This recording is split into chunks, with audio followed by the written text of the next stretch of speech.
"You're nothing but a disgrace to the Hamilton name," my mother declared, her voice dripping with the kind of cold disdain that had once made boardroom executives tremble.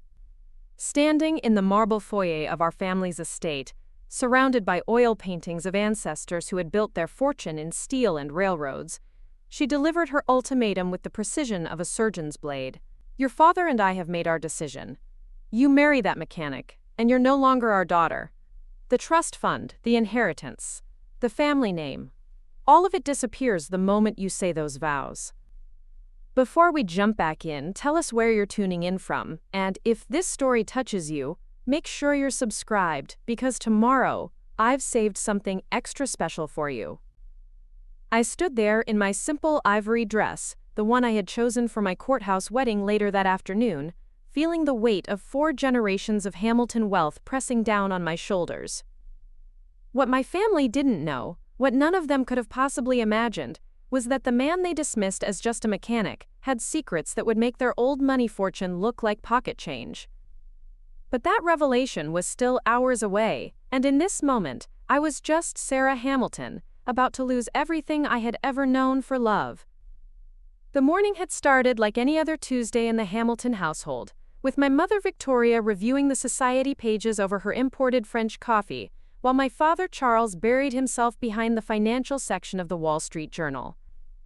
Our Beacon Hill mansion, a testament to 19th century architectural grandeur, maintained its usual atmosphere of refined silence, broken only by the gentle clinking of sterling silver against fine china.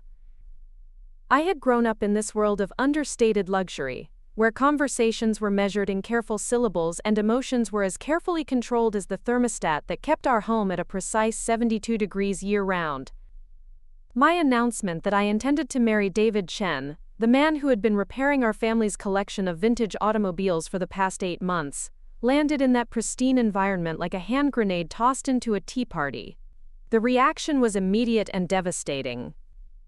My father's newspaper crumpled in his grip, while my mother's coffee cup rattled against its saucer, with barely controlled tremors of rage. "Sarah, darling," my mother had said in that tone she reserved for correcting social mistakes, "surely you're not serious about this mechanic situation. It's perfectly natural to develop fleeting attractions to people outside our circle, but marriage is an entirely different consideration. Marriage is about legacy, about maintaining the standards that generations of Hamiltons have worked to establish." I had expected resistance, of course. The Hamilton family had never been known for their progressive attitudes towards social mixing.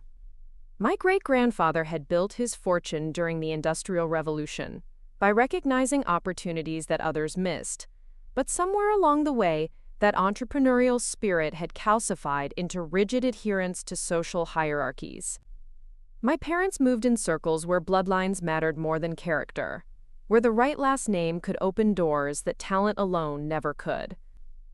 But I had underestimated the depth of their conviction, the absolute certainty with which they viewed their position in society's carefully constructed pyramid. When I explained that David wasn't just a mechanic but the owner of a highly successful restoration business with clients throughout New England, my father had waved dismissively. When I mentioned his engineering degree from MIT, my mother had sniffed and suggested that intelligence without proper breeding was merely clever craftsmanship. When I tried to convey the genuine kindness and integrity that had drawn me to David in the first place, they looked at me as if I were speaking a foreign language. The conversation had escalated through the morning, moving from the breakfast room to my father's study, where the mahogany walls seemed to absorb sound and emotion with equal efficiency. My parents took turns explaining why this marriage would be a catastrophic mistake, not just for me personally, but for the family's reputation. They spoke of country club memberships that might be reconsidered, of charity board positions that could become awkward, of business relationships that might suffer from association with tradespeople. The thing about growing up wealthy is that you develop an almost supernatural ability to sense the difference between genuine concern and manipulative control. My parents weren't worried about my happiness or David's character. They were terrified that I might contaminate their carefully curated social position by introducing variables they couldn't control or predict. David represented chaos in their ordered world. a reminder that love doesn't always follow the predetermined paths that family dynasties require for perpetuation. I had tried reasoning with them, sharing stories of David's thoughtfulness, his work ethic, his dreams of expanding his business into vintage motorcycle restoration. I described the way he listened when I talked about my frustrations with the foundation work I did, how he encouraged my interest in automotive design despite my family's dismissive attitude toward anything mechanical. I explained that he made me laugh in ways I hadn't experienced since childhood, that his presence made me feel valued for who I was rather than what I represented. My mother had listened to these revelations with the expression of someone watching a particularly distressing documentary about social decline. "Sarah," she had said finally, "infatuation feels profound when you're experiencing it. But marriage is a lifetime commitment that affects more than just personal feelings. You have responsibilities to this family, to the community we're part of, to the legacy your great-grandfather built from nothing." The irony of her invoking my great-grandfather wasn't lost on me. Thomas Hamilton had been born into poverty, had worked with his hands in steel mills and railroad yards, before recognizing opportunities in industrial development that established our family's fortune. Yet somehow, 3 generations later, his descendants had developed amnesia about those humble origins, choosing instead to focus on the respectability that wealth had eventually purchased. That's when my father had delivered the ultimatum that brought us to this moment in the foyer. The trust fund that had been established for me at birth, currently worth approximately $12 million, would be revoked if I proceeded with this marriage. My position on the boards of 3 family charitable foundations would be terminated. My inheritance from the family estate, estimated at another $15 million when both parents passed, would be redistributed to distant cousins who had maintained more appropriate social connections. Most devastatingly, from their perspective, I would be formally disowned from the Hamilton family name. This wasn't just about money, though the financial implications were staggering. This was about social exile from the only world I had ever known, about losing access to the networks and connections that had defined my identity since birth. In their minds, they were protecting me from a mistake that would diminish not just my own prospects but those of any children I might have. Standing there in that foyer, surrounded by portraits of ancestors who seemed to glare down at me with disapproval, I felt the full weight of their expectations pressing against my decision. 4 generations of carefully accumulated wealth and social position balanced against my love for a man they refused to see as anything more than hired help. The marble beneath my feet had been imported from Italy in 1887, the chandelier overhead had illuminated parties attended by robber barons and politicians, and now this space was witnessing what my parents clearly considered the most shameful moment in family history. But what they didn't understand, what I was only beginning to discover myself, was that David Chen represented something far more complex than their narrow categories could accommodate. During our 8 months together, I had learned fragments of his background that suggested depths they couldn't imagine. His family had immigrated from Taiwan when he was 12, leaving behind circumstances he rarely discussed in detail. His father had worked multiple jobs to support David's education, and his success in automotive restoration had come through a combination of mechanical genius and business acumen that my father's MBA programs had never taught. There were details about David's life that puzzled me, small inconsistencies that I attributed to cultural differences or family privacy. He lived modestly despite having what appeared to be a thriving business, driving a carefully restored 1967 Mustang that he had built himself rather than purchasing something newer and more expensive. His workshop, located in a converted warehouse in Cambridge, contained equipment that seemed unusually sophisticated for an independent restoration business. When I asked about his expansion plans, he would become vague, mentioning investors and partnerships without providing specific details. Most intriguingly, David seemed uncommonly knowledgeable about financial markets and international business, for someone whose daily work involved carburetors and transmission systems. During our dinner conversations, he would make casual observations about currency fluctuations or emerging market trends that demonstrated a level of sophistication that surprised me. When I commented on this once, he had smiled and suggested that successful business ownership required understanding multiple economic factors beyond immediate trade considerations. I had attributed these quirks to intelligence and curiosity, rather than anything more significant. David was clearly brilliant, clearly ambitious, and clearly more complex than the simple mechanic label my parents had assigned him. But in my privileged bubble, I had no frame of reference for recognizing what these small details might actually indicate about his true circumstances.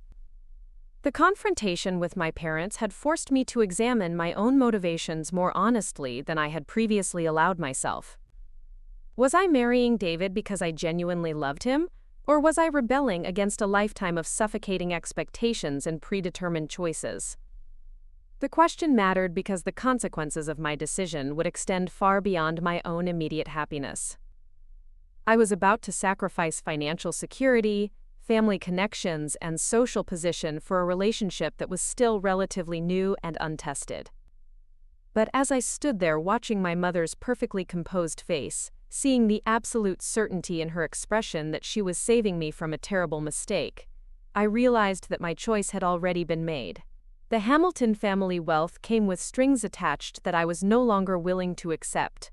The social position they valued so highly required me to evaluate people based on categories rather than character, to prioritize reputation over genuine connection, to live a life designed by committee rather than by personal choice. "I love him," I said simply, the words carrying more weight than any financial calculation could measure. "I love who he is, not what he represents or what other people think about him. I love the way he sees problems as opportunities, the way he treats everyone with the same respect regardless of their social position, the way he makes me feel like Sarah, rather than just another Hamilton heir." My mother's expression shifted from disappointment to something approaching genuine grief, as if she were watching me die rather than simply choose a different path. "Sarah," she whispered, "you have no idea what you're throwing away. This family has worked for generations to give you opportunities that most people can only dream about." Preparing and narrating this story took us a lot of time, so if you are enjoying it, subscribe to our channel. It means a lot to us. Now back to the story. You're choosing to abandon all of that for someone you've known less than a year. Someone whose background we know virtually nothing about. Her words stung because they contained an element of truth that I couldn't completely dismiss. I was making a decision based on emotions rather than practical considerations, choosing love over security in ways that previous generations of women hadn't had the luxury to consider. But I was also choosing authenticity over performance, personal agency over family obligation, and the possibility of building something genuine rather than inheriting something hollow. My father had remained silent during this exchange, his expression suggesting that he was calculating financial implications rather than processing emotional realities. When he finally spoke, his words carried the weight of a business decision rather than paternal concern. "Sarah," he said, "if you proceed with this marriage, understand that there will be no reconciliation afterward. This isn't anger or disappointment speaking, it's practical necessity. We cannot maintain our position in this community while appearing to endorse choices that undermine the standards we represent." The finality in his tone was perhaps more devastating than my mother's emotional appeals. This wasn't a negotiation or an attempt to change my mind through pressure. This was notification that my family membership had terms and conditions that I was about to violate permanently. They weren't just threatening to disown me, they were explaining that they had no choice but to do so in order to protect everything they had built. In that moment, I understood that my parents genuinely believed they were making a necessary sacrifice for the greater good of family preservation. They weren't being cruel or vindictive, they were being practical in the way that generational wealth requires. Individual happiness had to be subordinated to institutional stability, personal choice had to be limited by collective responsibility, and love had to be filtered through considerations of social compatibility. But I also understood that accepting their terms would mean living the rest of my life as a carefully managed asset rather than an autonomous person. It would mean evaluating every relationship, every decision, every opportunity through the lens of how it would affect family reputation rather than personal fulfillment. It would mean raising children who would face the same impossible choice between authenticity and inheritance that I was facing now. "I'm sorry," I said, meaning it more deeply than they could possibly know. "I'm sorry that my choice disappoints you. I'm sorry that it creates complications for the family. And I'm sorry that we can't find a way to bridge this difference. But I can't build a life on foundations that require me to deny my own judgment about what matters most." My mother's composure finally cracked. tears spilling down cheeks that had been carefully maintained through decades of society events and family obligations. "You're making the biggest mistake of your life," she said, her voice breaking with genuine anguish. "And when you realize that, when the romance fades and you're left with the practical realities of life, without resources or connections, we won't be here to help you recover from this choice." The cruelty of her words wasn't intentional, I realized. She genuinely believed that my relationship with David was based on temporary infatuation that would inevitably give way to practical considerations about lifestyle and security. In her world, love without financial compatibility was a luxury that only lasted until bills needed to be paid and children needed to be educated. She was trying to protect me from consequences that she was certain I hadn't considered carefully enough. But what she couldn't understand was that I had considered those consequences and chosen to accept them, rather than live a life designed entirely by other people's expectations. I would rather struggle with someone I loved than prosper with someone I had been assigned for strategic purposes. I would rather build something authentic from nothing than inherit something hollow from family tradition. The courthouse wedding I had planned for that afternoon suddenly took on symbolic weight that extended far beyond personal preference. David and I had chosen a simple civil ceremony, specifically to avoid the elaborate social performance that a traditional wedding would have required. We wanted to focus on our commitment to each other, rather than managing other people's expectations about how that commitment should be celebrated. Now that choice seemed prescient rather than merely practical. A courthouse wedding meant that our marriage would be about us, rather than about satisfying social obligations. It meant that we would begin our life together without debt to anyone else's vision of what our relationship should represent. It meant that whatever challenges we faced would be met as partners, rather than as performers in someone else's drama. As I prepared to leave the family home for what might be the last time, I found myself looking at familiar objects with new awareness of their significance. The Monet hanging in the front hall represented more than artistic appreciation. It represented the kind of cultural sophistication that money could purchase. The Persian rugs underfoot weren't just beautiful, they were symbols of international connections and refined taste. The grandfather clock that had been chiming the hours of my childhood wasn't just functional, it was a link to family history and generational continuity. All of these objects would continue existing without me, would continue representing Hamilton family values and achievements to visitors who would never know that a daughter had once lived here who chose love over legacy. In some ways, that knowledge was liberating. I wasn't destroying anything by leaving, I was simply removing myself from a system that required my participation to function as intended. My mother followed me to the front door, her earlier tears replaced by the kind of controlled dignity that had been her signature throughout my childhood. She stood framed by the doorway as I stepped onto the front steps, the physical threshold marking the boundary between the life I was leaving and the uncertainty I was choosing to embrace. "I hope you'll reconsider," she said finally, the words carrying faint hope despite everything that had transpired. "The offer will remain open for exactly 24 hours after your ceremony. If you realize you've made a mistake, if you recognize that some choices can't be undone, we'll be willing to discuss reconciliation." It was a generous gesture, more generous than I had expected given the finality of their earlier ultimatum. But it was also a revelation of how confident they were that my marriage would immediately prove their predictions correct. They expected me to come home within a day, humbled by the reality of life without Hamilton resources, ready to accept their guidance about appropriate social connections. "I won't be coming back," I said gently, not out of stubbornness but out of certainty about the path I was choosing. Whatever happens with David and me, it will happen without family safety nets or backup plans. That's the only way to build something authentic. As I walked away from the house where I had spent 25 years learning to be a Hamilton, I felt a mixture of grief and relief that surprised me with its intensity. I was losing more than financial security and social position. I was losing the identity that had defined me since birth. But I was also gaining the freedom to discover who Sarah might become when she wasn't required to be a Hamilton first, and herself second. The taxi ride to David's workshop gave me time to process the morning's events and prepare for the afternoon's ceremony. I had planned to tell him about my family's reaction after we were married, not wanting to burden him with their prejudices during what should be a celebration of our commitment. But now I realize that honesty required sharing both the consequences of my choice and the context that made those consequences significant.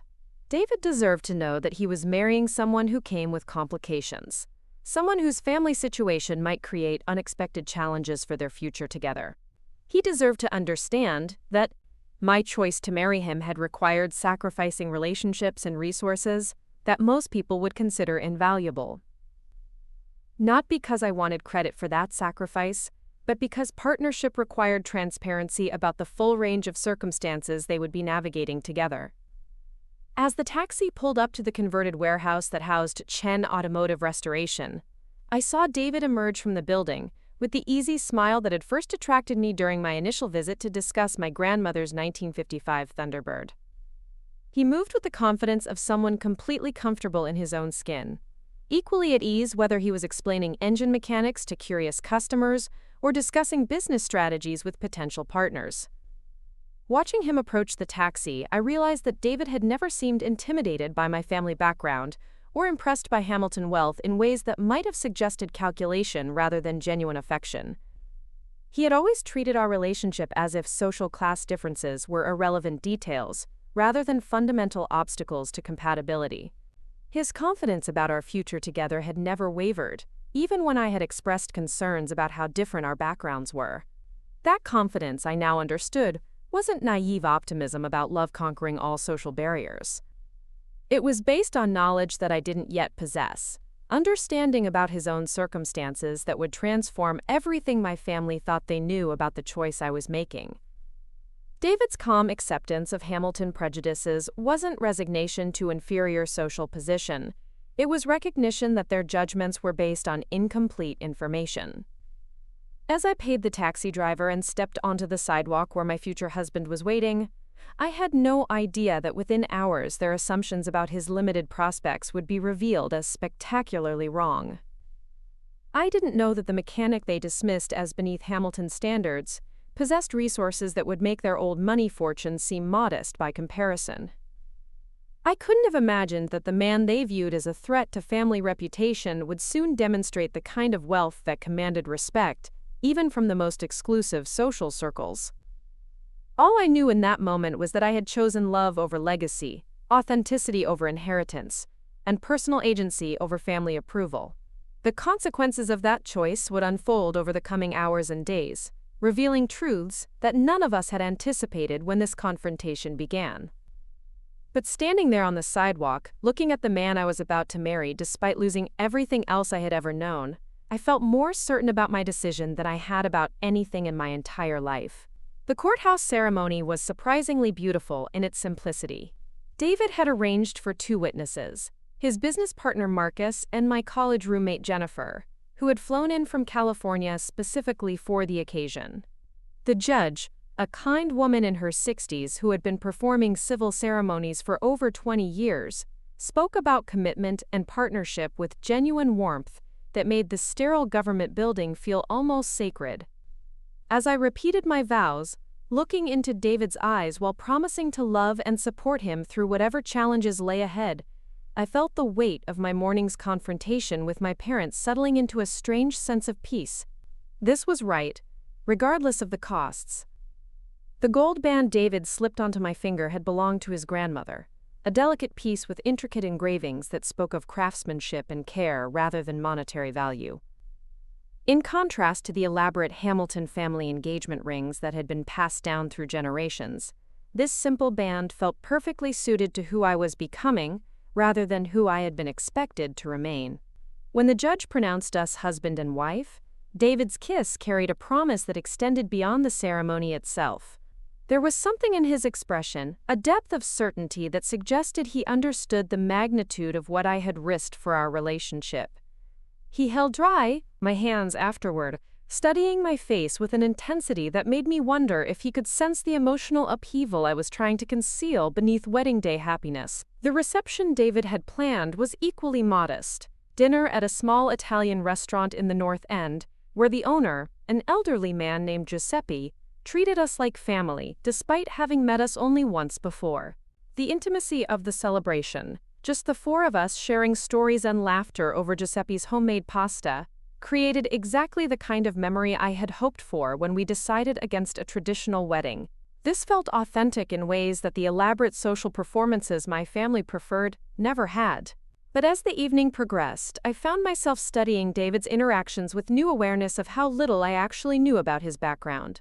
When Giuseppe brought out a bottle of wine that he claimed was from his private collection, something he rarely shared with customers, David's response suggested familiarity with vintages that seemed inconsistent with his modest lifestyle. He spoke knowledgeably about the Tuscan region where the grapes had been grown, mentioning specific vineyards and harvest years, with the kind of detailed understanding that typically came from extensive travel or serious collecting.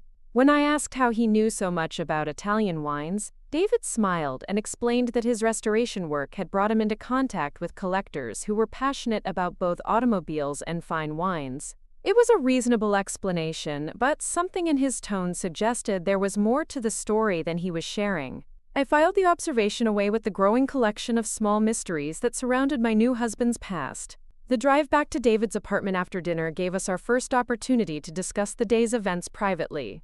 I had been dreading this conversation, unsure how to explain my family's reaction without making David feel responsible for the consequences of my choice. But as we navigated the quiet streets of Cambridge, I realized that honesty was the only foundation for the partnership we were trying to build. "David," I said carefully, "there's something I need to tell you about my conversation with my parents this morning." Their reaction to our marriage was even worse than I had anticipated. He glanced at me briefly before returning his attention to the road, his expression unreadable in the dashboard lighting. "How much worse?" he asked, his tone suggesting that he had expected significant resistance from my family. I explained the ultimatum they had delivered, the financial consequences of my choice to marry him, and the complete severing of family relationships that would result from our ceremony. As I spoke, I watched David's profile for signs of shock or concern about the practical implications of what I was describing. Instead, I saw something that looked almost like resignation, as if he had anticipated exactly this scenario and had already prepared himself for its implications. When I finished explaining the full scope of what I had lost by choosing him, David pulled into a parking space near his apartment building and turned to face me completely. "Sarah," he said, his voice carrying a weight I hadn't heard before, "I'm sorry that your family's prejudices forced you to make such a difficult choice. No one should have to choose between love and family support." But there was something in his tone that suggested he wasn't entirely surprised by the severity of their reaction. When I pressed him about this, David hesitated before explaining that he had recognized the social dynamics at play from our earliest conversations about my background. He had known that families like mine typically had very specific expectations about appropriate marriages, and he had understood that our relationship would likely create significant conflict. "Why didn't you warn me?" I asked, feeling a mixture of gratitude for his understanding and frustration about his lack of transparency about the challenges we would face. David's answer revealed something important about his character and his approach to our relationship. "Because," he said, "the choice had to be entirely yours.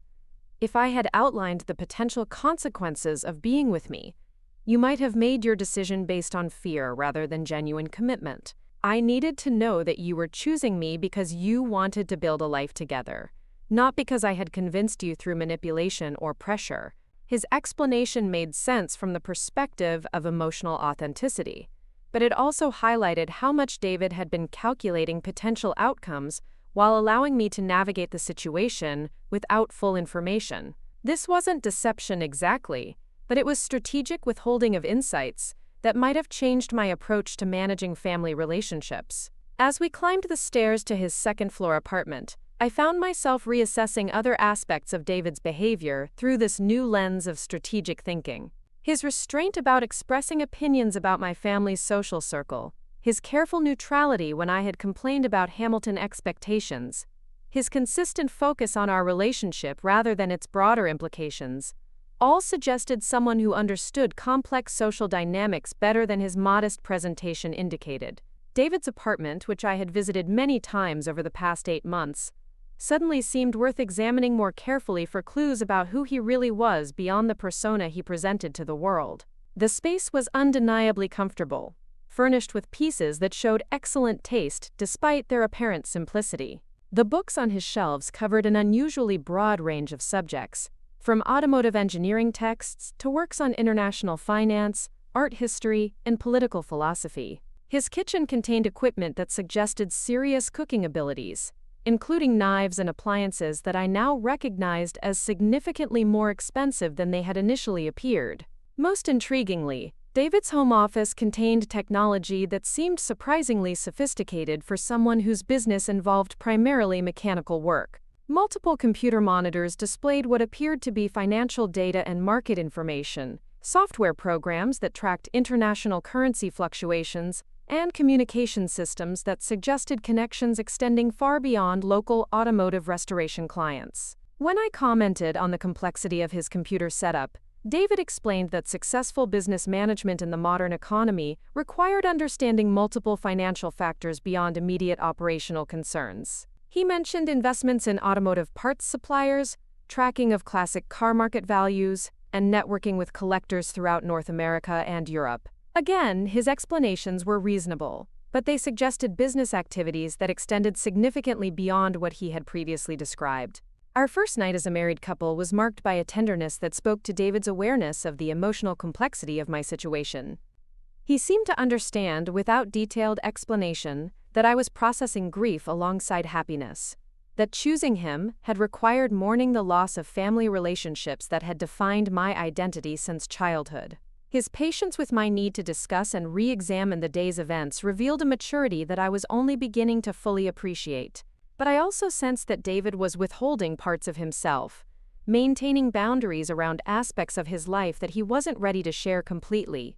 When I asked about his family's reaction to our marriage, he explained that his parents were traveling in Asia and wouldn't be able to meet me for several weeks. When I inquired about his long-term business plans, he mentioned opportunities that were still developing, but avoided providing specific details about partnerships or expansion possibilities. The following morning brought the first test of our new circumstances, when my mother called to verify that the ceremony had actually taken place. Her tone carried a mixture of hope and resignation, as if she were simultaneously hoping that I might have reconsidered and preparing herself for confirmation that her daughter had indeed followed through on what she considered a catastrophic decision. "Sarah," she said without preamble when I answered the phone, "your father and I spent the night discussing your situation. We want to make absolutely certain that you understand the permanence of the choice you've made.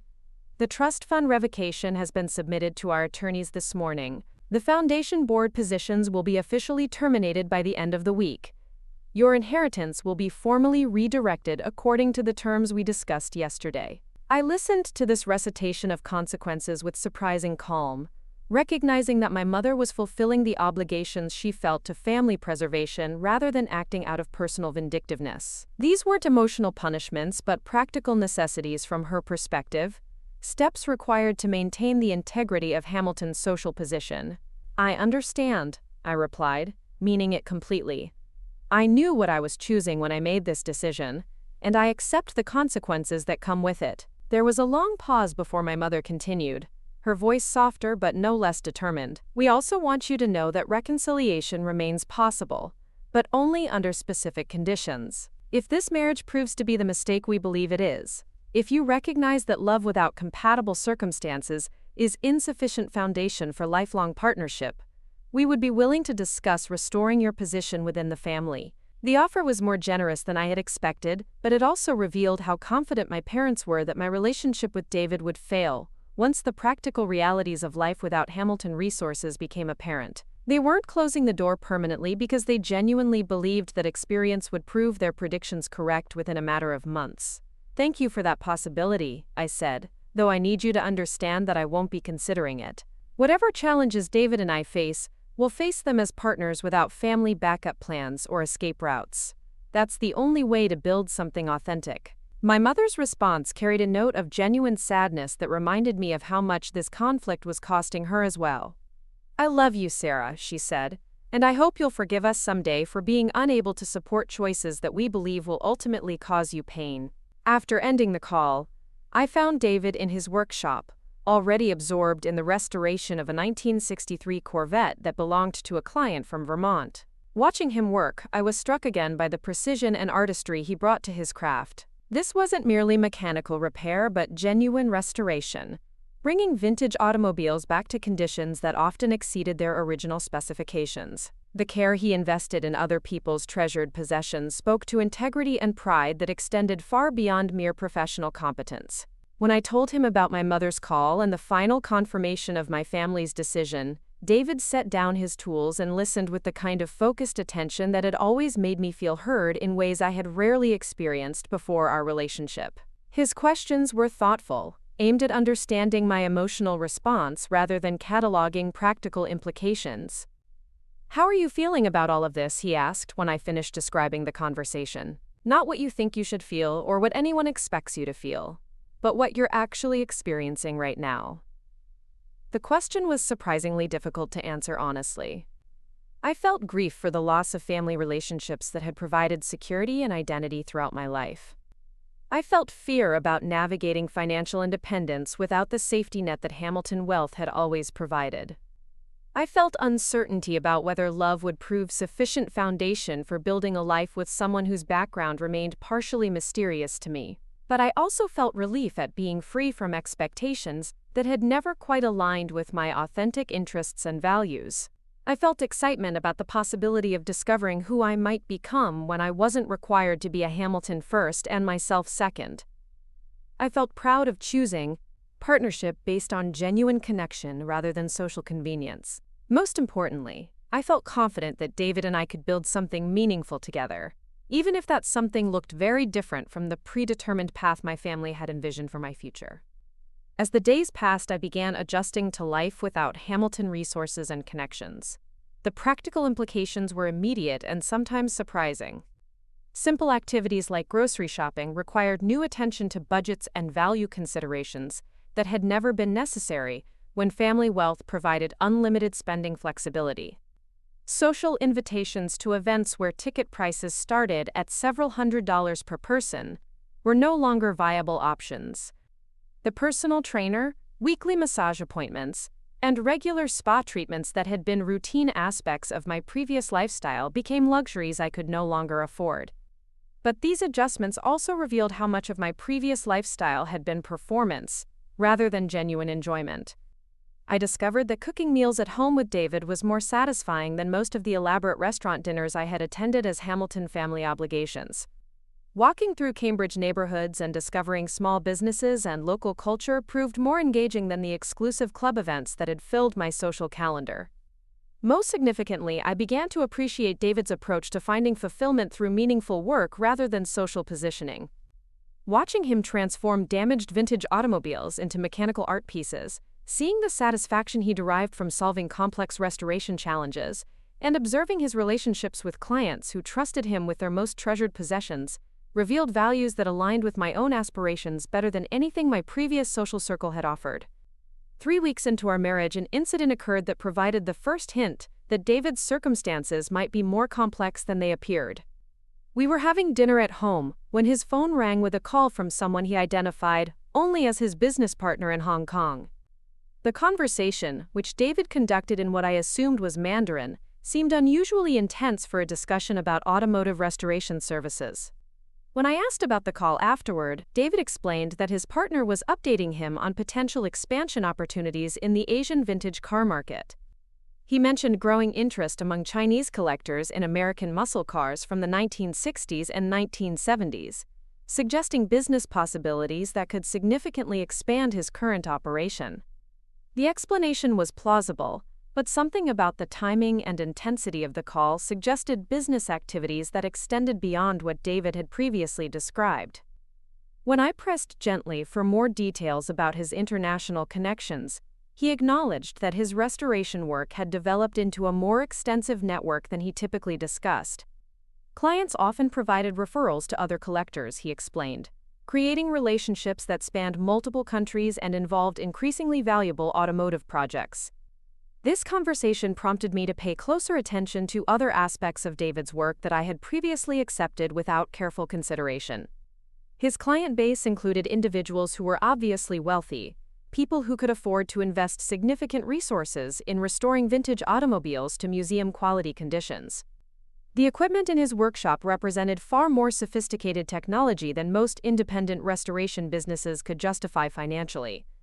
His relationships with parts suppliers and specialist contractors suggested connections throughout an industry that I was beginning to realize involved much larger sums of money than I had originally understood.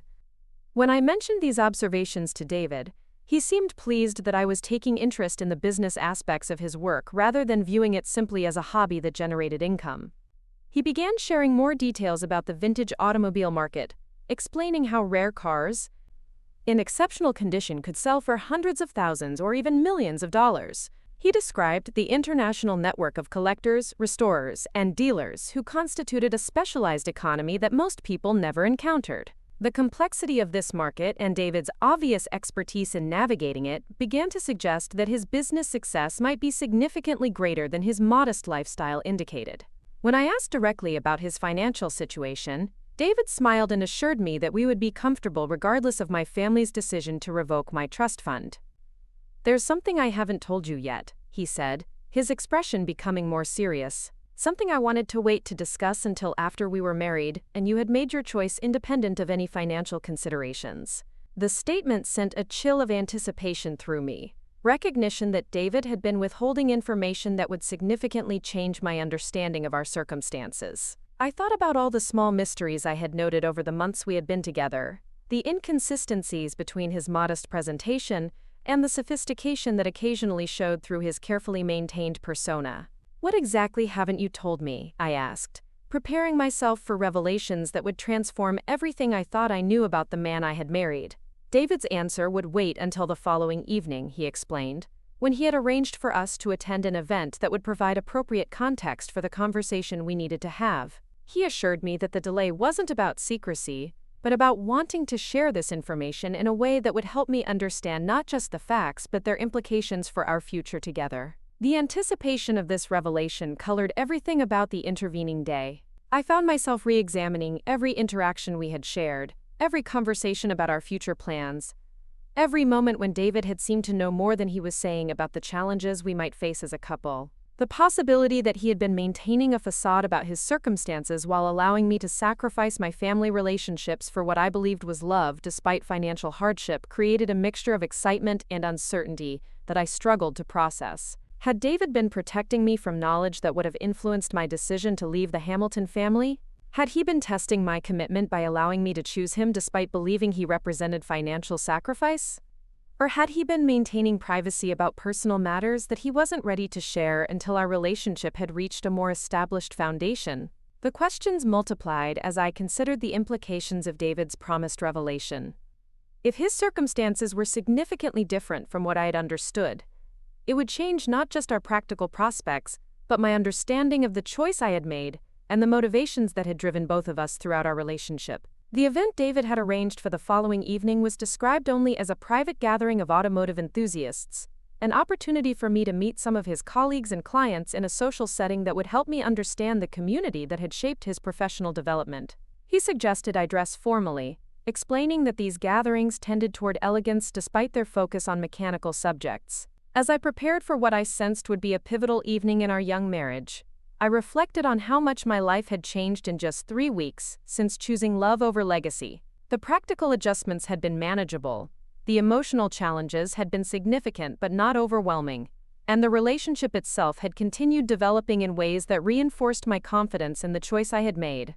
But David's promise of revelation suggested that another major adjustment was approaching, one that would require reevaluating assumptions about our circumstances and perhaps about the nature of the sacrifice I had made for our relationship. Whatever David was preparing to share would fundamentally alter my understanding of who I had married and what our future together might contain. Standing in our modest apartment, selecting jewelry that had been gifts from family members who no longer acknowledged my existence, I realized that I was about to discover whether the man I loved had been as honest about his circumstances as I had been about mine. The answer would determine not just our financial prospects, but the foundation of trust upon which our marriage would either flourish or struggle to survive.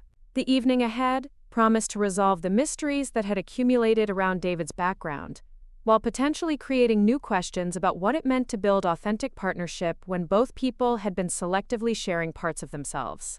Whatever I learned about my husband's true circumstances, I was committed to facing it as his partner rather than his judge, as someone whose choice to marry him had been based on character rather than financial considerations. But I was also preparing myself for the possibility that everything I thought I knew about our situation was about to change in ways I couldn't yet imagine.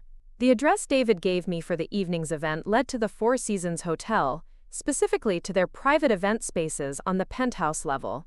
As our taxi approached the gleaming tower of glass and steel, I felt a familiar flutter of recognition mixed with confusion. This was exactly the kind of venue where Hamilton family functions were typically held, the sort of exclusive space that required significant financial resources and social connections to reserve. When I questioned David about the location, he smiled with an expression that contained secrets I was about to discover. "Tonight you'll understand why I've been so confident about our future together," he said, adjusting his black tie with the easy confidence of someone completely comfortable in formal settings. Some explanations require the right context to make sense. The elevator to the penthouse was operated by a uniformed attendant who greeted David by name, addressing him as Mr. Chen, with the kind of deference typically reserved for valued guests or significant donors. The brief interaction suggested familiarity that extended beyond occasional visits, implying regular presence in environments that contradicted everything I thought I knew about David's social and economic position. When the elevator doors opened onto the penthouse reception area, I stepped into a world that was simultaneously familiar and shocking. The space itself was exactly what I expected from high-end Boston social events, elegant and understated in the way that only serious money could achieve. What I didn't expect was to recognize several of the guests as prominent figures from financial and social circles that overlapped with my family's network. Standing near the floor-to-ceiling windows that offered spectacular views of Boston Harbor was Margaret Whitfield, whose husband controlled one of the largest private equity firms in New England. Across the room, I spotted Ambassador Richardson, whose diplomatic service had made him a fixture at Washington political gatherings. Most surprisingly, near the bar I recognized Thomas Bradley, the technology entrepreneur whose company had been featured on magazine covers as one of the decade's most successful startups. These weren't people who typically attended automotive restoration gatherings.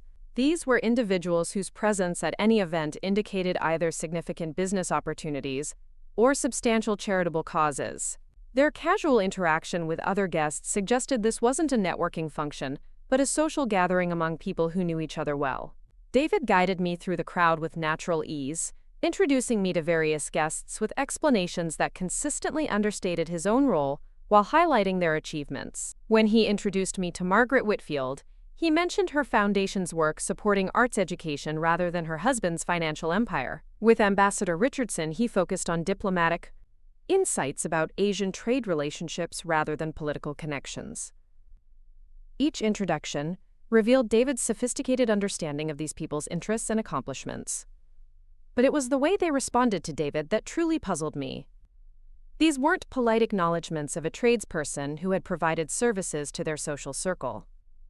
These were warm greetings exchanged between equals, conversations that indicated ongoing relationships, and mutual respect that extended beyond professional transactions.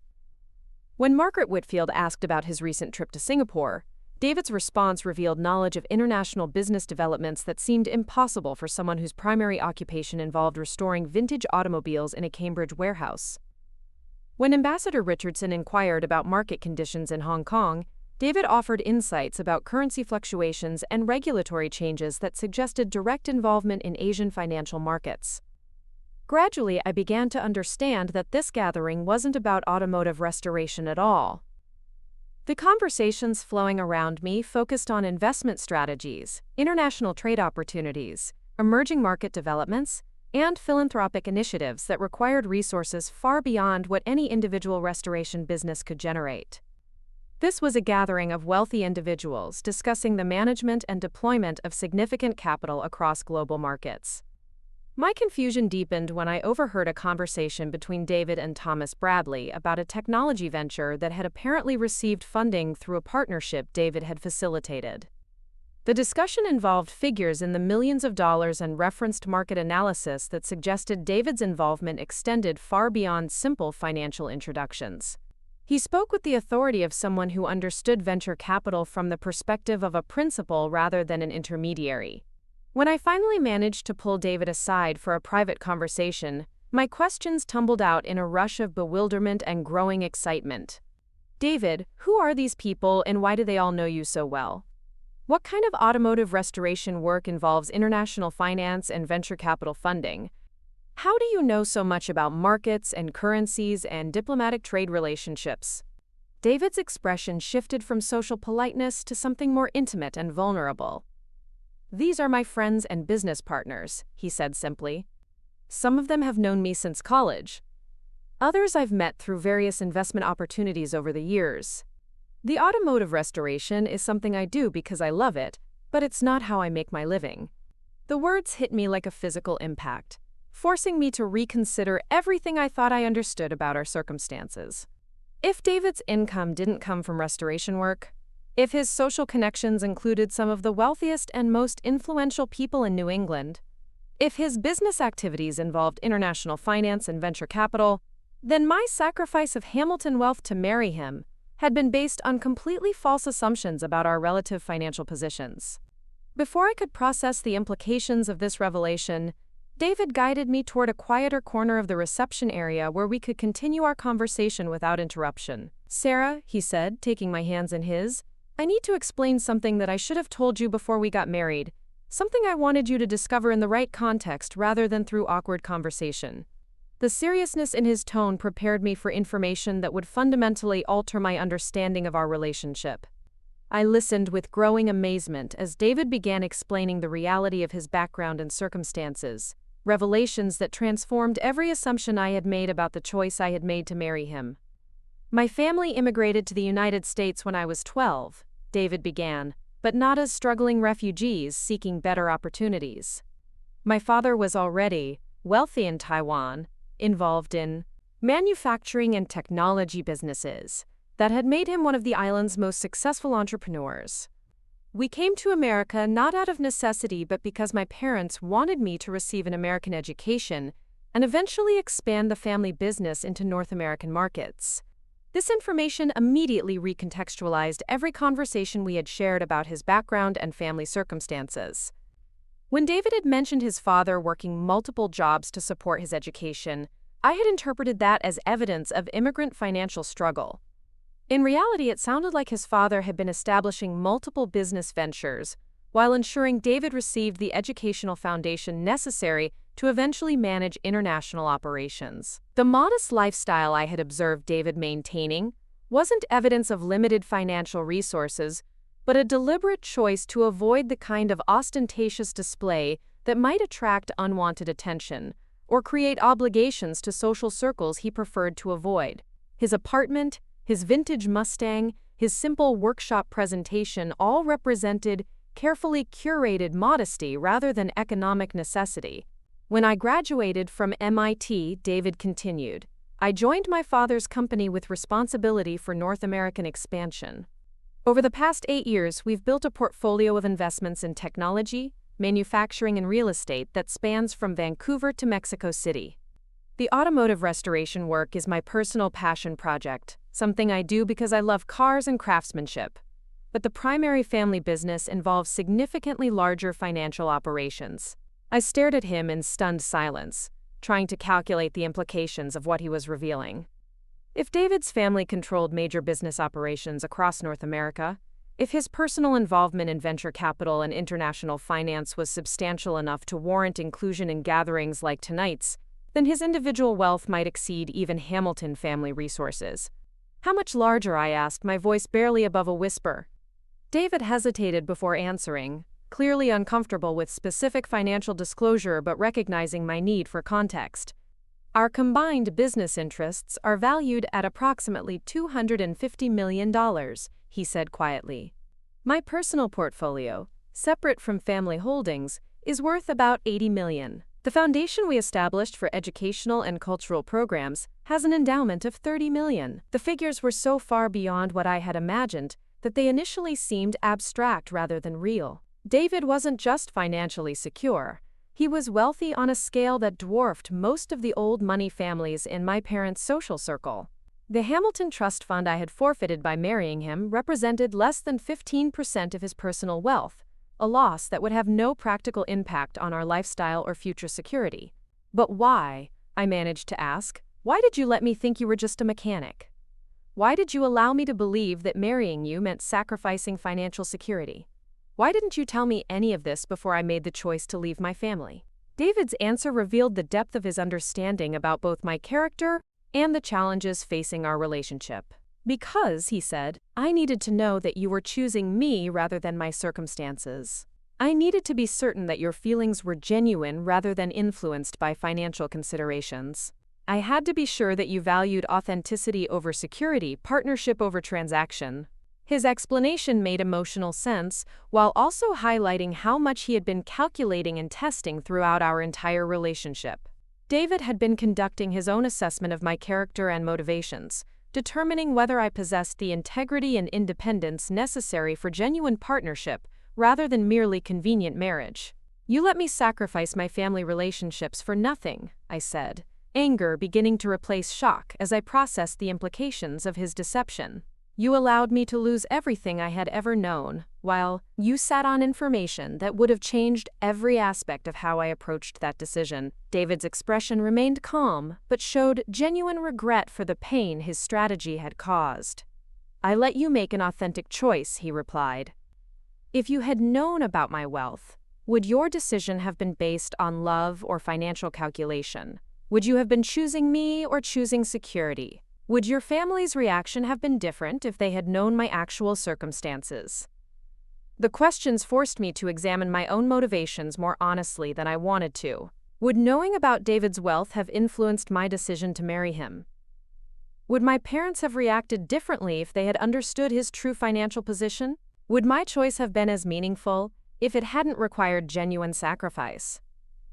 The uncomfortable truth was that David's wealth would have fundamentally altered every aspect of the situation. My parents might have overcome their prejudices about his working-class presentation if they had known about his family's business empire. My own decision might have been easier but less meaningful if I had known that choosing him meant gaining rather than losing financial resources. The authenticity of our relationship might have been compromised by considerations that had nothing to do with genuine compatibility. But I also recognized that David's strategy, however well-intentioned, had involved significant deception about circumstances that directly affected decisions I was making about my entire future.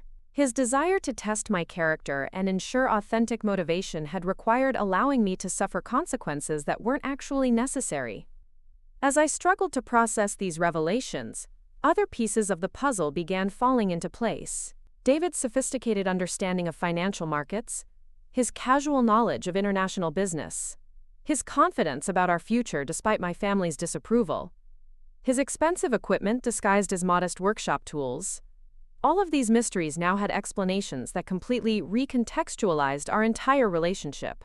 The phone calls I had overheard and assumed were about automotive restoration were actually business discussions about investments and market opportunities. The clients I had met at his workshop weren't just vintage car enthusiasts, but wealthy individuals who moved in the same financial circles as his family's business interests. The books in his apartment weren't just intellectual curiosity, but professional reading related to his actual career in international finance and investment management. Even the location where we had met took on new significance. My grandmother's Thunderbird hadn't been brought to David's workshop by chance, but through referrals from social connections that bridged our family's networks in ways I hadn't recognized at the time. The restoration work he had performed for various Hamilton family friends wasn't random customer acquisition, but deliberate cultivation of relationships within Boston's established wealth community.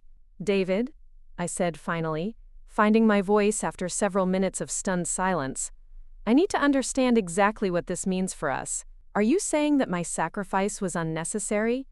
That my family's concerns about financial compatibility were baseless? That everything I thought I was choosing between was based on false information? Not false, David replied carefully, but incomplete. Your choice was still meaningful, because it revealed your priorities and values. Your family's prejudices were still real, even if their assumptions about my circumstances were incorrect. The sacrifice you made was genuine because it was based on what you believed to be true about our situation. His reasoning was logically sound but emotionally inadequate for the magnitude of what I was processing. I had endured family exile, financial loss, and social isolation based on circumstances that hadn't actually existed. I had grieved for resources and relationships that I had given up unnecessarily. I had spent weeks adjusting to lifestyle changes that had been based on completely false premises about our financial situation. The conversation was interrupted by the arrival of another guest, whom David greeted with obvious pleasure and respect. The newcomer was an elderly Chinese man whose dignified bearing and expensive clothing suggested wealth and authority that commanded attention even in this gathering of prominent individuals. "Sarah," David said, introducing us, "I'd like you to meet my father, James Chen." The introduction sent another shockwave through my already overwhelmed understanding of the evening's revelations. David's father, whom I had been told was traveling in Asia and wouldn't be able to meet me for several weeks, was here in Boston attending this exclusive gathering of influential business leaders. His presence suggested that my marriage to David was significant enough to warrant personal attention from the head of their family business empire. James Chen greeted me with formal courtesy that carried warmth beneath its surface politeness. "Mrs. Chen," he said, his English carrying only slight traces of accent, "David has told me much about you. I am pleased to finally have the opportunity to meet the woman who captured my son's attention so completely."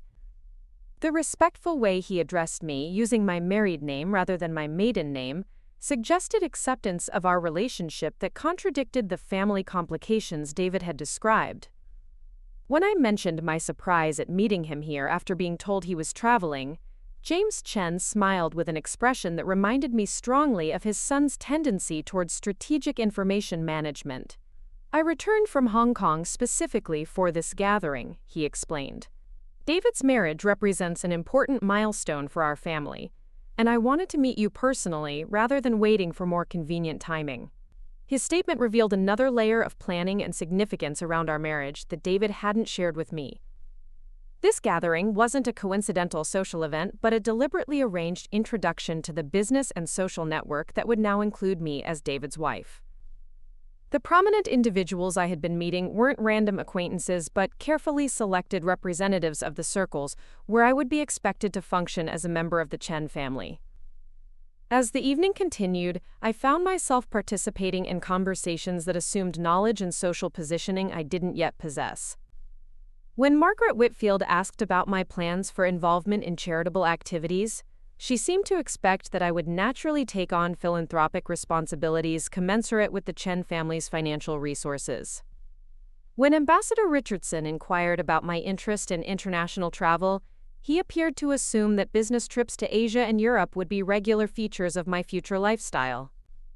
These interactions made clear that marrying David meant joining not just his personal life but a complex network of business relationships and social obligations that extended far beyond anything I had experienced even within the Hamilton family's circles.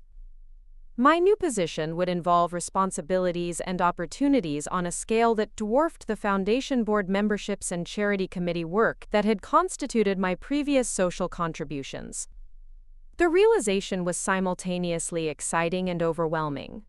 I had thought I was choosing love over luxury, sacrifice over security, authenticity over inheritance. Instead, I had apparently chosen a life that would provide greater luxury, security, and social influence than anything the Hamilton family could have offered. The trade I had believed I was making between personal happiness and material circumstances hadn't actually involved any material sacrifice at all. But the emotional and social costs of my choice remained real, regardless of David's hidden wealth. I had still lost family relationships that had provided identity and belonging throughout my life. I had still experienced the pain of rejection and exile from the community that had shaped my understanding of who I was and where I belonged. I had still endured weeks of grief and adjustment based on circumstances I had believed to be true. These realizations created a complex mixture of emotions that I struggled to process while maintaining social appropriateness in front of David's business associates. I felt grateful for the security and opportunities that David's wealth would provide, angry about the deception that had made my sacrifice unnecessary, confused about how to integrate this new understanding of our circumstances with the relationship we had been building, and overwhelmed by the magnitude of the social and business world I was apparently joining. When David noticed my emotional struggle, he suggested we step onto the terrace for some private conversation away from the ongoing social obligations. The outdoor space offered spectacular views of Boston's skyline illuminated against the night sky, a reminder of the city's scale and significance that seemed appropriate for the revelations I was processing. "I know this is a lot to absorb all at once," David said as we stood looking out over the harbor, where lights from passing boats created patterns on the dark water. "I know the timing and context aren't ideal for this kind of disclosure, but I wanted you to understand our actual circumstances before we begin planning our future together." His words highlighted another aspect of the situation that I hadn't yet fully considered.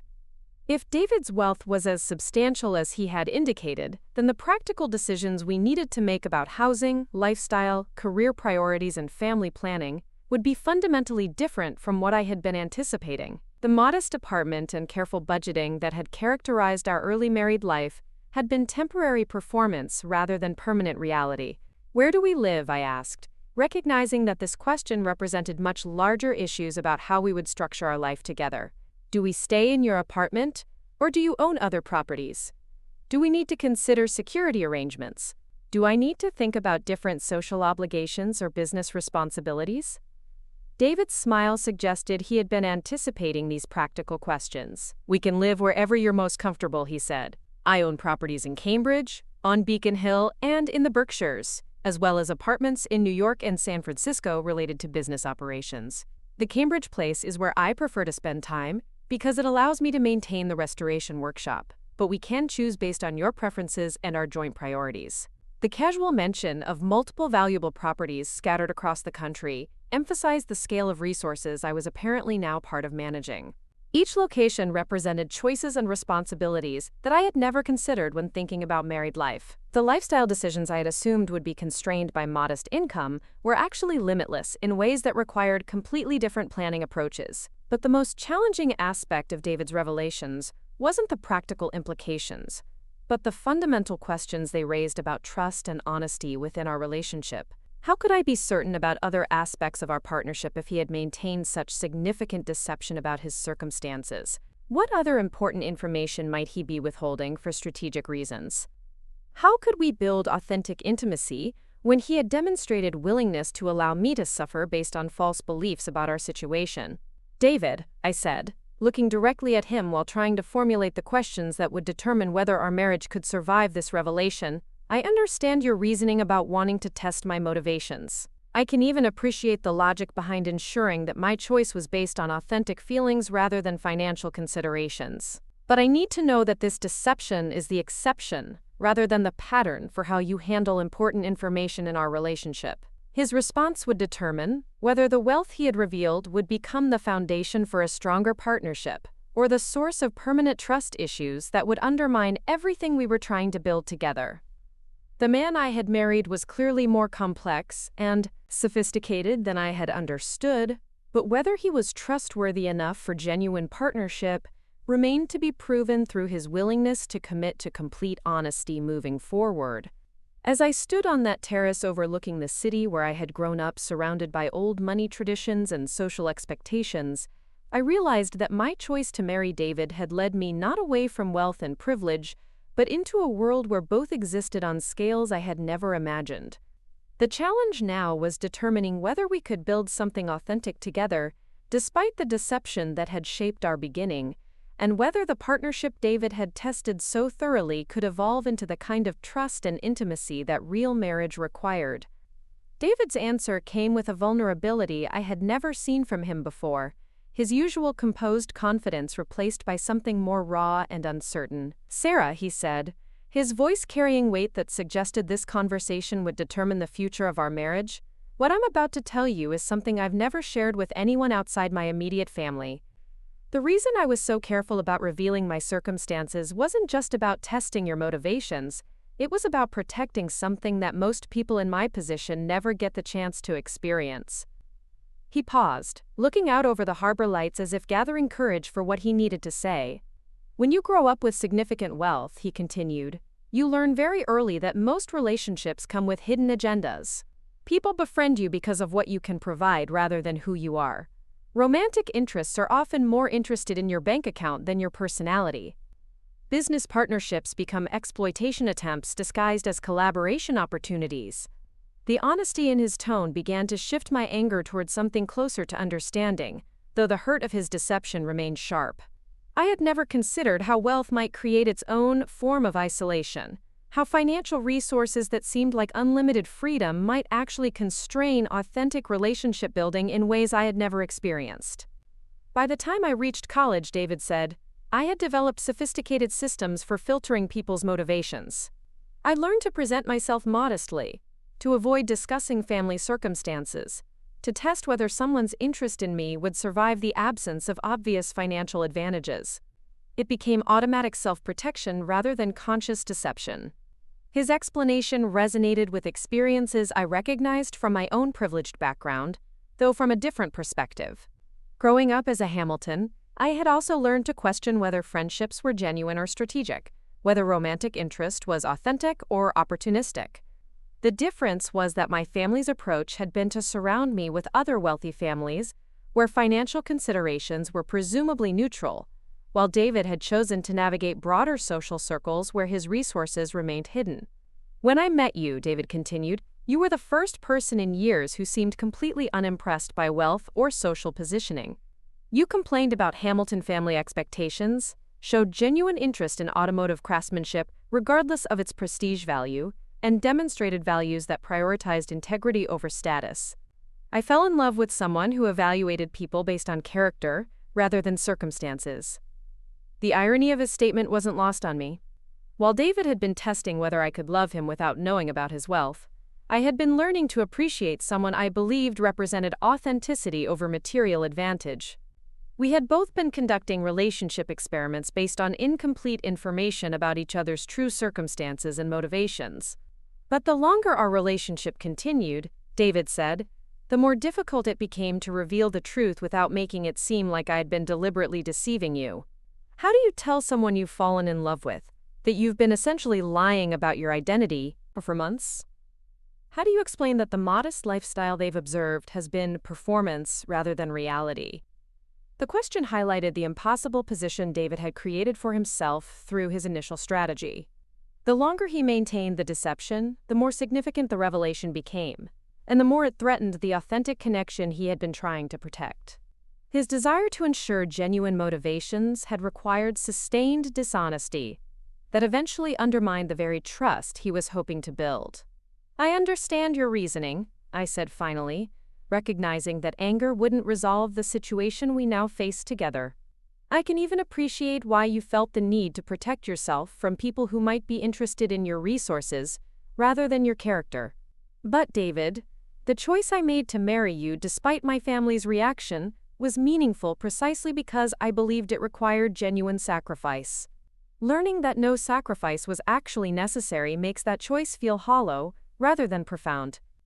David turned from the harbor view to face me directly, his expression intense with the kind of focus he brought to complex restoration challenges.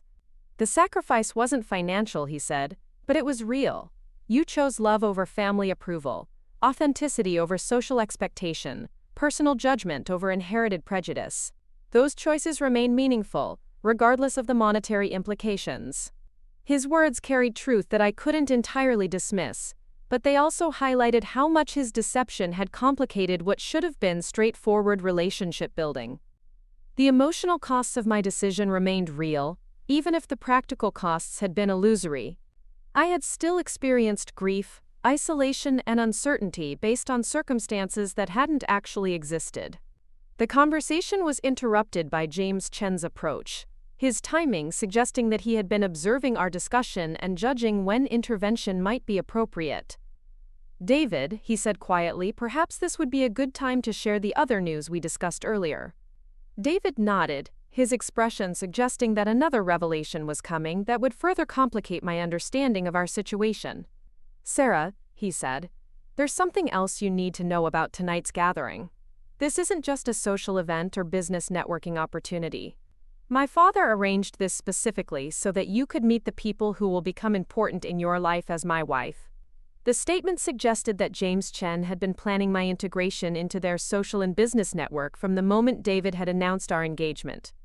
The prominent individuals I had been meeting weren't random acquaintances but carefully selected representatives of circles where I would be expected to function as a member of the Chen family. More significantly, David continued, my father has a proposal regarding your family situation that might interest you. He's been investigating the Hamilton family's business interests and believes there might be opportunities for collaboration that could resolve some of the conflicts created by our marriage. The suggestion that James Chen had been researching my family's financial situation without my knowledge created another wave of concern about privacy and manipulation. How much investigation had been conducted into my background? What other aspects of my life had been examined and evaluated by people I had never met? How many decisions about my future were being made without my input or awareness? James Chen seemed to recognize my apprehension and addressed it directly. Mrs. Chen, he said, I hope you'll forgive what might seem like intrusion into your family's affairs. When David told me about the circumstances of your marriage and your parents' reaction, I felt obligated to understand whether there might be ways to bridge the gap that has been created. His tone carried genuine concern rather than calculating manipulation, but the scope of his involvement in my personal situation still felt overwhelming. I appreciated his intentions while questioning the methods he had employed to gather information about Hamilton family circumstances and business interests. What kind of collaboration? I asked, recognizing that any business relationship between our families would fundamentally alter the dynamics that had led to my exile from Hamilton's social circles. James Chen's answer revealed planning that extended far beyond what I had imagined when I agreed to attend tonight's gathering. The Hamilton family's foundation work focuses on educational initiatives that align closely with our family's philanthropic interests, he explained. Their business portfolio includes real estate development projects that could benefit from Asian market connections we could provide. Most importantly, their social position in Boston's established community could facilitate introductions that would benefit several business ventures we're developing.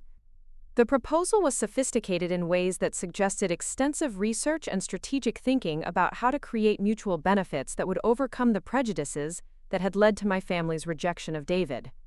By offering genuine business value rather than simply requesting social acceptance, James Chen was approaching the situation with the same kind of strategic patience that David had employed in our relationship. But his proposal also raised questions about whether reconciliation with my family would be authentic if it was achieved through business incentives, rather than genuine recognition of their mistakes. Would my parents' acceptance of David mean anything if it was based on discovering his wealth rather than acknowledging the wrongness of their initial prejudices? As if reading my thoughts, David addressed the concern directly. The goal isn't to buy your family's approval, he said. It's to create circumstances where they have the opportunity to get to know me based on accurate information rather than assumptions.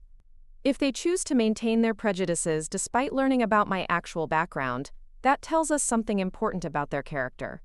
If they're willing to reconsider their position based on new information, that opens possibilities for genuine relationship building.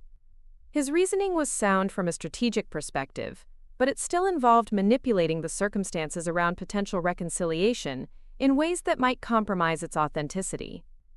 The business opportunities James Chen was proposing would essentially bribe my parents into reconsidering their position, creating financial incentives for acceptance that had nothing to do with recognizing the validity of my original choice.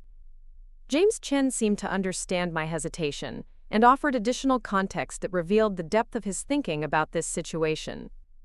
Mrs. Chen, he said, your parents' reaction to your marriage wasn't entirely about social prejudice.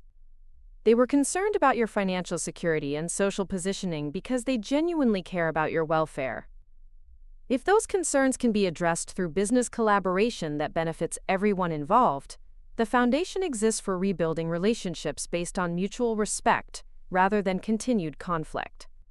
His analysis of my parents' motivations was perceptive in ways that suggested he understood family dynamics better than I had given him credit for. The Hamilton family's resistance to David hadn't been purely about maintaining social exclusivity, but about protecting what they perceived as my best interests. If David's actual circumstances eliminated their practical concerns about my future security, the emotional barriers to acceptance might prove less insurmountable than they had initially appeared. The evening's remaining social obligations provided time to observe David's interactions with his business associates while processing the implications of what I had learned. Watching him navigate conversations about international markets, investment strategies, and philanthropic initiatives, I saw sophistication that completely contradicted the modest presentation he had maintained throughout our relationship. This was clearly his natural element, the professional world where his education, experience, and family resources created authority and influence that commanded respect from peers. Yet I also noticed that David maintained the same thoughtfulness and integrity in these business conversations that had attracted me to him in the first place. He listened carefully to other people's perspectives, offered insights without dominating discussions, and showed genuine interest in collaborative problem-solving rather than competitive positioning. The character traits that had drawn me to him remained consistent, even in contexts where his wealth and connections could have supported more aggressive approaches. When the formal gathering concluded around midnight, David suggested we continue our conversation at his Beacon Hill property rather than returning to the Cambridge apartment. The offer provided an opportunity to see another aspect of his hidden lifestyle while creating private space for the difficult discussions we still needed to complete. The drive through Boston's historic neighborhoods felt surreal given everything I had learned about David's circumstances. The familiar streets where I had grown up surrounded by old money traditions and social expectations now seemed like territory I was viewing from an entirely different perspective. I was no longer the Hamilton daughter who had sacrificed family wealth for love, but the wife of someone whose resources exceeded anything my family had possessed. David's Beacon Hill property occupied a full brownstone on one of the neighborhood's most prestigious streets, a location that would have cost several $1 million, and suggested social positioning equivalent to or superior to the Hamilton family's circumstances. The interior combined historical architectural details with modern amenities in ways that revealed both sophisticated taste and unlimited budget for achieving perfection. As David showed me through rooms that displayed art, furniture, and technology that represented investments of hundreds of thousands of dollars, I began to understand the full scope of the lifestyle I had apparently joined through marriage. This wasn't merely wealth, but resources on a scale that provided unlimited choices about how to live, where to travel, what causes to support, and what experiences to pursue. The master bedroom featured floor-to-ceiling windows that offered views of Boston Common and the State House, a perspective that literally looked down on the political and social center of the city where I had been raised. Standing at those windows, I felt the symbolic weight of how much my circumstances had changed through marriage to someone whose true position in society far exceeded what I had given up by leaving the Hamilton family. But the luxury and resources also emphasized how much David had allowed me to suffer unnecessarily through weeks of adjustment to financial constraints that had never actually existed. The modest apartment, careful budgeting, and lifestyle limitations I had accepted as consequences of my choice had been elaborate performance rather than genuine necessity. David seemed to recognize the complexity of my emotional response and addressed it with characteristic directness.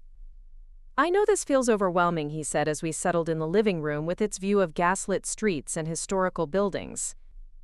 "I know discovering the extent of the deception feels like betrayal, even though my motivations were protective rather than manipulative. What I need you to understand is that everything about our relationship has been genuine except the financial circumstances I allowed you to believe." His statement highlighted the central question that would determine whether our marriage could survive these revelations. Was authentic love possible when one partner had maintained such significant deception about fundamental life circumstances? Could trust be rebuilt when it had been compromised through strategies that, however well-intentioned, had caused unnecessary pain and sacrifice? The answer, I realized, would depend not just on David's willingness to commit to complete honesty moving forward, but on my ability to separate the genuine connection we had built from the artificial constraints he had imposed on our early relationship. The man I had fallen in love with was still the same person, but the context for understanding that love had been fundamentally altered by learning about resources and social position that changed everything about our practical prospects together. As we talked through the night, working to establish new foundations for trust and partnership, I began to understand that David's wealth would create opportunities and responsibilities that I had never considered when thinking about married life. But more importantly, I began to recognize that the choice I had made to marry him, regardless of the financial circumstances I had believed to be true, revealed something about my own values and priorities that remained valid regardless of external circumstances. The test of our relationship wouldn't be whether we could manage wealth together, but whether we could build authentic intimacy, despite the deception that had shaped our beginning. The revelation that my sacrifice had been unnecessary didn't diminish the courage it had required, or the values it had demonstrated, but it did require us to rebuild trust on foundations of complete honesty rather than strategic information management, no matter how well-intentioned that strategy had been. 3 months later, I stood in the marble foyer of my childhood home for the first time since my wedding day, but everything had changed. My mother Victoria greeted me at the door with an expression that mixed genuine happiness with carefully controlled embarrassment, the kind of look reserved for acknowledging significant miscalculations while maintaining dignity. David stood beside me, no longer the dismissed mechanic but someone my parents now understood, commanded respect in financial circles that intersected with their own social world. The transformation in their attitude wasn't just about discovering his wealth, but about recognizing the sophistication and business acumen they had completely misjudged during our initial confrontation. The reconciliation hadn't happened overnight or through simple revelation of David's financial circumstances. James Chen's approach had been masterful in its patience and strategic thinking. Rather than directly confronting my parents' prejudices, he had arranged for them to encounter David's reputation and business connections through mutual acquaintances, who could provide context they would trust and respect. Ambassador Richardson had mentioned David's insights on Asian markets during a dinner party my parents attended. Margaret Whitfield had praised his foundation's educational initiatives at a charity board meeting where my mother was present. Thomas Bradley had referenced David's venture capital expertise during a business conference my father was attending. Each interaction built credibility without appearing coordinated or manipulative. The breakthrough had come when my father's firm needed expertise on regulatory changes affecting their international investments.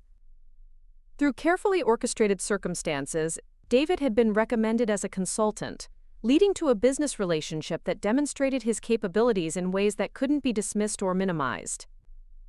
When my father finally understood the scope of David's business involvement and financial resources, his reaction had been swift and decisive.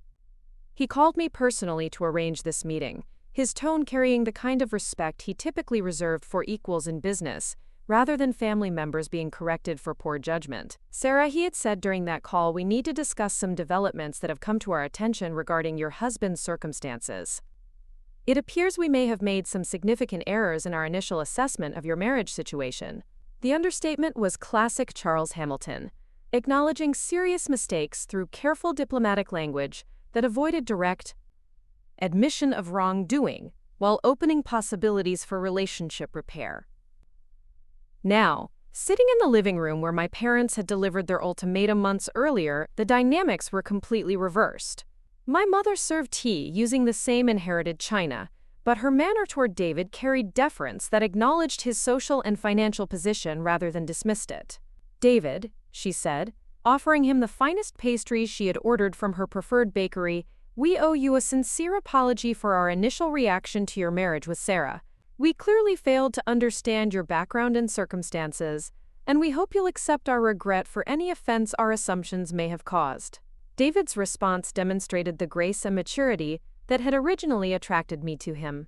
"Mrs. Hamilton," he replied, "I understand your concerns were motivated by care for Sarah's welfare. Family protection is natural when circumstances appear uncertain. I'm grateful for the opportunity to build better understanding moving forward." His diplomacy allowed my parents to save face while acknowledging their mistakes, creating space for genuine relationship building rather than continued conflict. But I also noticed that David was maintaining the same thoughtful reserve he had shown throughout our relationship, sharing appropriate information while protecting privacy about matters that weren't directly relevant to family harmony. My father's approach was more direct, reflecting his business-focused perspective on problem-solving. "David," he said, "I've had the opportunity to review some of your family's business interests through mutual connections. Your expertise in Asian markets could be valuable for several projects we're developing. Perhaps we should discuss potential collaboration opportunities that might benefit everyone involved. The offer represented exactly the kind of strategic partnership James Chen had predicted would create mutual benefits while establishing common ground between our families. But I was pleased to see that David didn't immediately accept the proposal, instead suggesting careful evaluation of whether genuine alignment existed beyond simple financial opportunity. "I'd be interested in learning more about your projects," David replied, "though I think any business relationship should develop naturally from shared interests rather than family obligations. Perhaps we could start with informal consultation and see whether our approaches prove compatible." His measured response showed respect for my father's offer, while maintaining independence about business decisions, a balance that demonstrated confidence without arrogance. The interaction suggested that future family relationships would be based on mutual respect rather than either dominance or submission. The afternoon continued with conversations that gradually revealed how much my parents' understanding of our situation had evolved. They asked thoughtful questions about David's restoration work, showing genuine interest in craftsmanship rather than dismissing it as inappropriate hobby. They inquired about his foundation's educational programs, recognizing alignment with causes they had supported through Hamilton family philanthropy. Most significantly, they spoke about our marriage with acceptance and even admiration for the courage my choice had demonstrated. "Your mother and I have had extensive discussions about your decision," my father said, addressing both of us, "and we've come to understand that your commitment to each other despite obstacles shows exactly the kind of character we should have recognized and supported from the beginning." The acknowledgement meant more to me than restoration of financial benefits or social position ever could. My parents weren't just accepting David because they had discovered his wealth, they were recognizing that my judgment about his character had been sound, despite their inability to see beyond surface presentations. As the visit concluded, my mother made an offer that surprised me with its generosity and thoughtfulness. "Sarah," she said, "your father and I would like to host a reception to properly introduce David to our friends and business associates. We realize that your courthouse wedding, while meaningful to you both, didn't provide opportunity for our community to meet your husband appropriately." The suggestion represented more than social courtesy. It was public acknowledgement that the Hamilton family fully accepted David as family member worthy of celebration and introduction to their most valued relationships. It was also opportunity for David to be known in Boston society through his actual accomplishments, rather than previous misconceptions. David graciously accepted the offer while suggesting that any reception should reflect both our preferences rather than simply Hamilton family traditions. The collaborative approach to planning would allow integration of our combined social circles rather than simple absorption into existing family patterns. 6 weeks later, the reception my parents hosted exceeded every expectation I had harbored about possible reconciliation. The Four Seasons Ballroom was filled with representatives from Boston's most prominent families, business leaders, and cultural institutions, all gathered to celebrate our marriage and welcome David into social circles that had previously excluded him based on incomplete information. But the most meaningful moment of the evening came when Ambassador Richardson approached us with news that demonstrated how completely perceptions had shifted. "David," he said, "I've been asked to extend an invitation for you and Sarah to join a trade delegation to Singapore next month. Your expertise on Asian markets and cultural understanding would be valuable for several business development initiatives we're exploring." The invitation represented recognition that David's capabilities were now viewed as assets worthy of official diplomatic attention, rather than skills to be dismissed or minimized. More importantly, it suggested that our partnership was seen as strength that combined different expertise and perspectives in ways that created value beyond what either of us could contribute individually. As we danced to music provided by the same orchestra that had played at my parents' anniversary celebration years earlier, I reflected on the journey that had brought us to this moment of complete acceptance and integration. The choice I had made to marry David despite family opposition had required courage based on incomplete information about our financial circumstances. But it had revealed something authentic about love that transcended material considerations. David's decision to test my motivations through deception had created unnecessary pain while protecting something genuine about our connection. The reconciliation with my family had required business incentives while opening possibilities for relationships based on mutual respect rather than continued prejudice. Looking around the ballroom filled with people who now celebrated our marriage instead of opposing it, I understood that the true inheritance I had received wasn't financial security or social position, but partnership with someone whose character had proven worthy of the risks I had taken to be with him. "David," I said as we moved together across the dance floor surrounded by family and friends who had finally recognized what I had seen in him from the beginning, "do you think we would have found our way to this happiness if we had known the truth about each other's circumstances from the start?" His answer reflected the wisdom that had attracted me to him despite all the complications our relationship had navigated. "I think," he said, pulling me closer as the music swelled around us, "we would have found happiness, but it might not have been as meaningful. Sometimes the most valuable things require us to choose them without knowing their full worth." As the evening concluded with toasts celebrating our future together, I realized that the story I had lived wasn't really about choosing love over money or sacrifice over security. It was about discovering that authentic partnership could survive deception, that families could overcome prejudice when presented with better information, and that sometimes the greatest risks lead to rewards that exceed anything we could have imagined when we first found the courage to take them. The Hamilton family had regained a daughter, but more importantly, they had gained a son whose character and capabilities enriched their understanding of what family could become when defined by choice rather than circumstance. David had found someone who loved him for who he was rather than what he possessed, but he had also discovered that sharing his resources with the right person multiplied their value beyond simple accumulation. Standing in that ballroom, wearing jewelry that had been wedding gifts from both families, surrounded by wealth and social position that exceeded anything I had given up, I understood that the true measure of my choice hadn't been what I was willing to sacrifice but what I was brave enough to choose based on faith and love rather than certainty about outcomes. Up next, you've got 2 more standout stories right on your screen. If this one hit the mark, you won't want to pass these up. Just click and check them out.